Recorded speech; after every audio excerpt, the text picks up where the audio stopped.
ఉత్పంతించ వినాశంచ భూతనామగతించ వేత్తి విద్యా విద్వాంసనమాభ్యో భగవాంతి అన్నారు.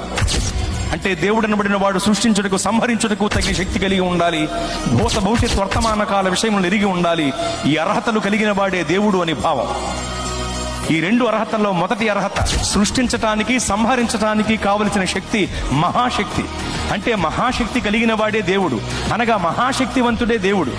మరి మహాశక్తివంతుడు ఎవరు? నలుగురిని నరికినవాడా? 10 మందిని బాధినవాడా? నలుగురిని నరికినవాడు, 10 మందిని బాధినవాడే మహాశక్తివంతుడైతే అలాంటి వాడు చాలా మంది ఉన్నారు లోకంలో. మరి మహాశక్తివంతుడు అంటే ఎవరు? ప్రపంచమంతా దేన్నైతే జయించలేకపోతుందో దానిని జయించిన వాడే మహాశక్తివంతుడు. ప్రపంచమంతా నాటికి నేటికి ఏనాటికి మరణమును జయించలేకపోతోంది.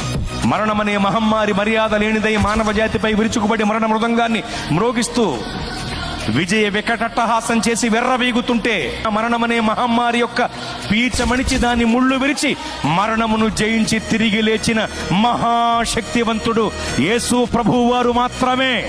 ఓ మరణమా నీ ముళ్ళు ఎక్కడ, నీ విజయం ఎక్కడ? నీ ప్రభువు అడిగితే మృత్యువుకు ముచ్చెమటలు పట్టాయి.